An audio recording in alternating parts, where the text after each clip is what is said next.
Well, we're on the last of the 10 Commandments. And I'm not going to cover the other 603. the more of the ordinances that were given. Well, because all of those really told us how to react to these.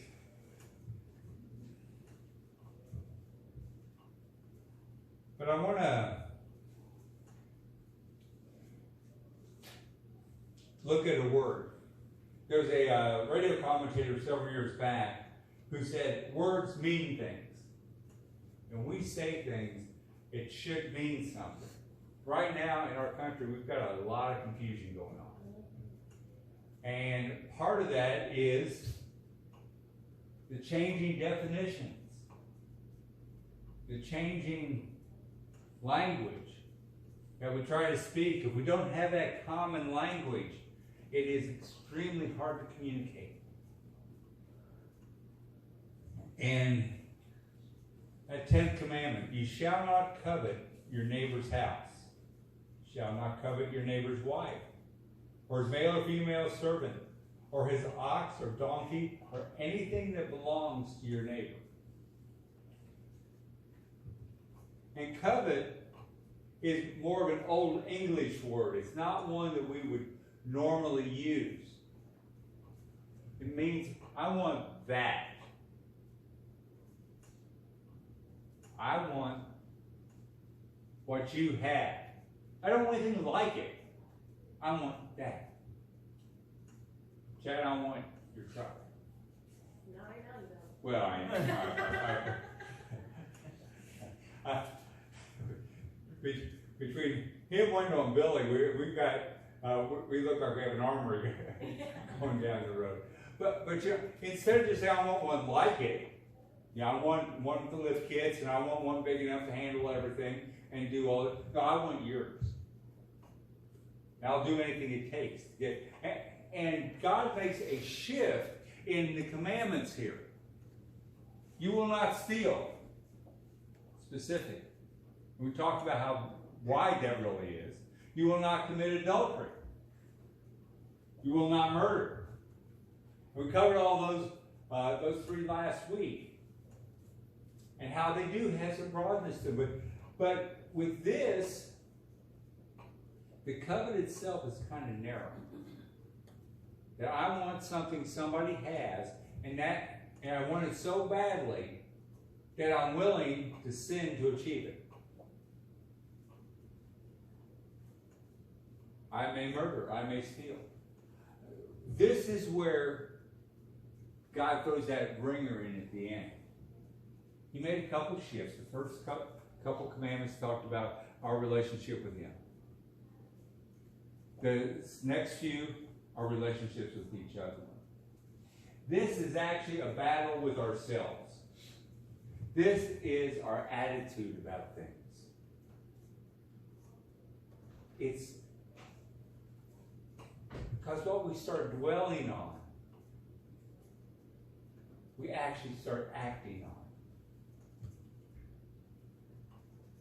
And it's a good thing to say, hey, I'm using Chad's truck here as an example because one day out front there was a discussion on who had the biggest truck and who had the strongest truck, and he was kind of the winner that day.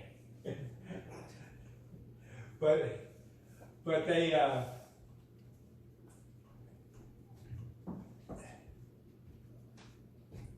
if we start dwelling and start dwelling and start dwelling, we will eventually do things that go outside of what God has told us to do, how He's had us to act.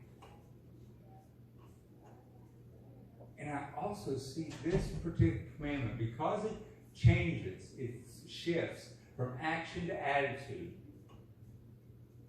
it gives us a precursor to Christ. In Matthew 5 through 7, known as the Sermon on the Mount, Jesus starts talking to us. And He talks about murder. And he said, not only don't murder, don't be angry. Don't be so caught up in your anger that you would do something. Adultery. And he said, don't even lust. And again, that's the attitude. When you look at somebody else and you just shift gears, your hormones start changing, and you just started lusting, and you focus on it, you've already committed adultery.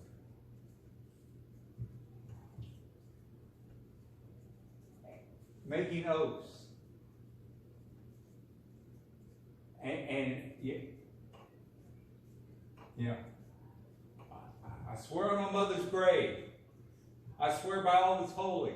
I swear just yes or no. Let your yes be yes, your no be no. When you have to start swearing upon something else, but always justice.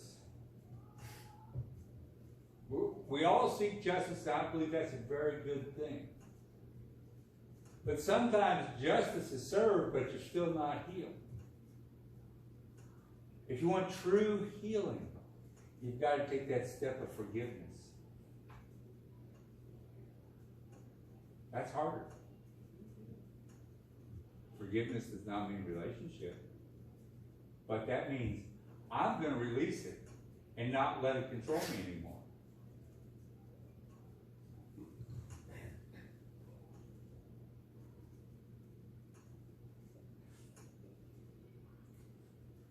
We got a few checks. We got some money in here. We got. Why did?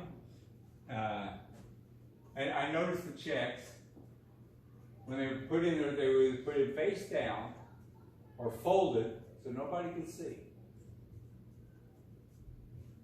Jesus starts talking about charity, prayer, fasting, all these things. You can make a big show, a public show of any of that.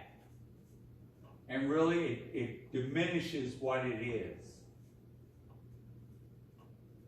You know, our charity, I was on a group, working with a group that was trying to get a new program here in the county. It's actually the Hope Center over in Eminence.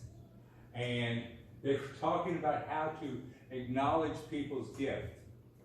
If you gave this amount, you got this big a plaque. If you gave this amount, you got a tile on the floor. If you gave this amount, you got a brick in the sidewalk, and all these different ways.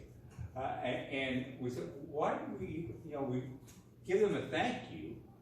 Why do we need more than that? And they said, well, nobody will give these days unless they get credit for it. I like my tax deduction. It actually allows me to give more. So, but our prayers. I have so many people who don't want to pray in public, and I understand that. But we don't need to make a big show of our prayers. But sometimes when people ask us, a willingness to just humbly, short prayer, and move on. I was celebrating this week with the administrative council meeting.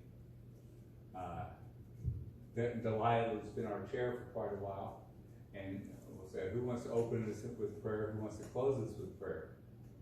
And years ago, it would be automatic. Everybody looks at the preacher.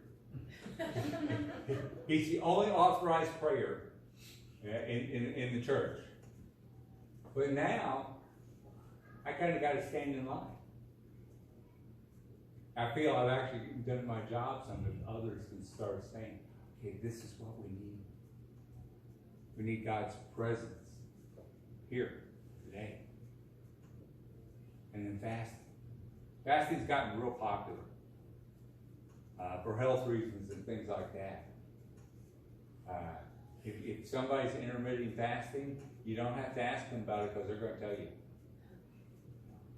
It's like most of everything we do. We want to share that. But the last commandment, do not covet, addresses our attitudes about so many things and keeps us from entering into a motivation to not do the other things.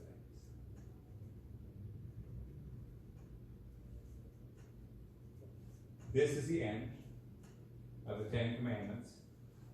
And I want to read the following paragraph.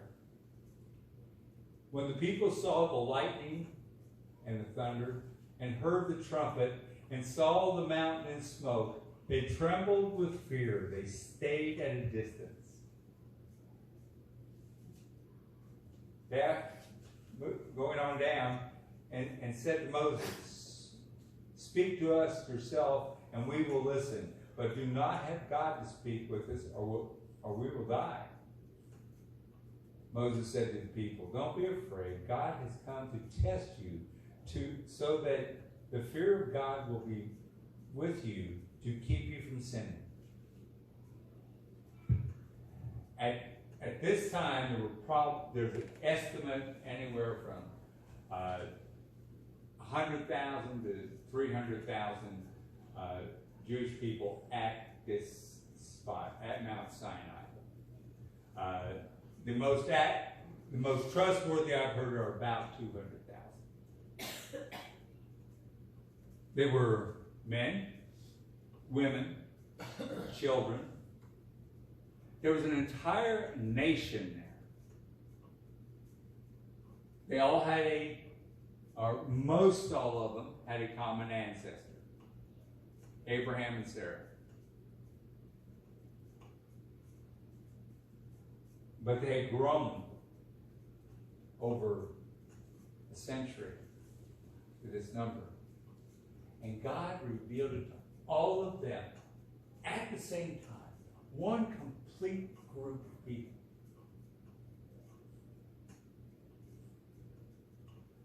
It's not some secret society. We look at, there are three single God religions in the world. Judaism, Israelites. They were given these commandments, they were given other things in a very public way, in a very open way. It was announced to everyone, and they could see what was going on. The second one is Christianity. Jesus probably had the most public ministry of anyone of that time. And I say at that time because now we can get on the internet, we can be worldwide just overnight. But he was all throughout Samaria, he was all throughout Israel, he was all throughout different areas. He was in big cities, he was in small towns, and he was preaching. And he was very public. The Sermon on the Mount that I refer to, they believe there were 5,000 people. And that was just the men, they weren't counting women then. And third is Islam. Islam was revealed through one individual in a cave, very secretly, and then that was brought out to a small group of men, and then that started expanding.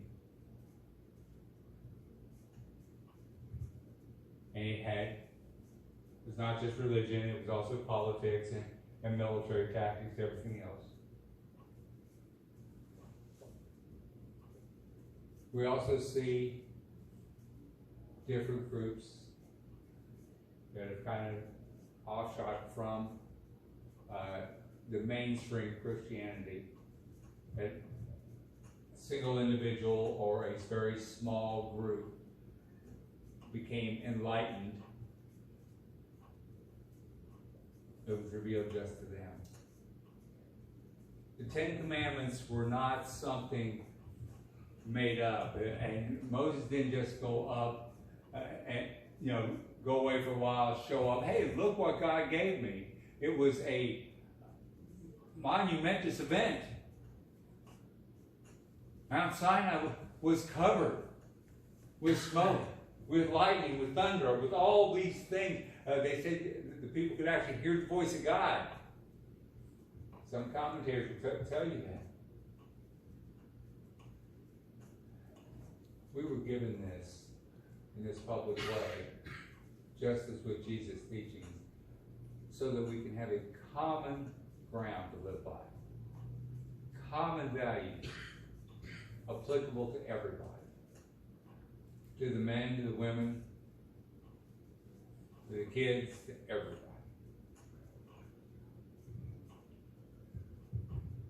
The Ten Commandments, it's interesting to me that some people will put the 2 tablets in their yard with 1 through 10. And how many people can give you 3 to 5 other commandments these days?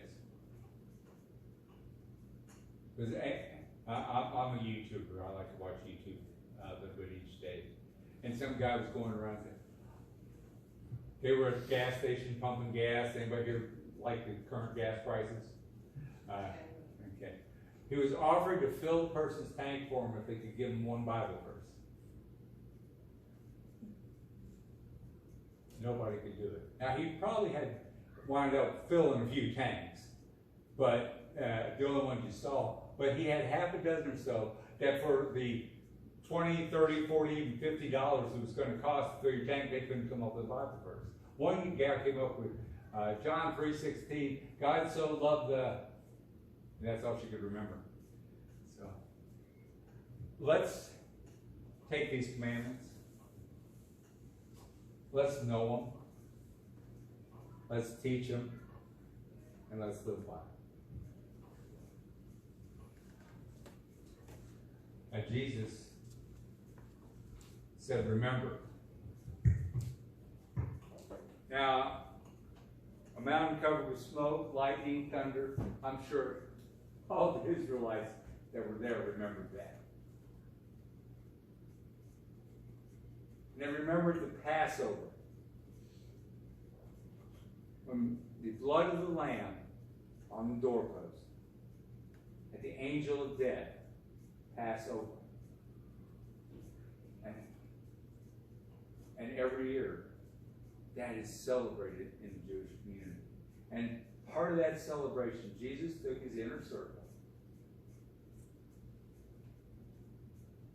and they celebrated that. And then he took the bread. Do this in remembrance of me. This is my body, broken for you, that you might have forgiveness of your sins. He was the sacrificial lamb.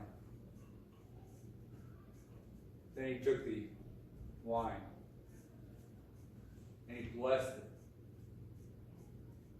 He said, this is my blood, shed for you, that you might have eternal life. Do this in remembrance of me. When we come to communion,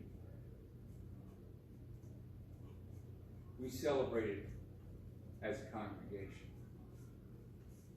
But realize on Sunday mornings, take a 24-hour period, somebody is just always doing communion. With different time zones, different places around the world. So it's not just us. It's a worldwide event. Nathan, will you and Candace come up and serve today?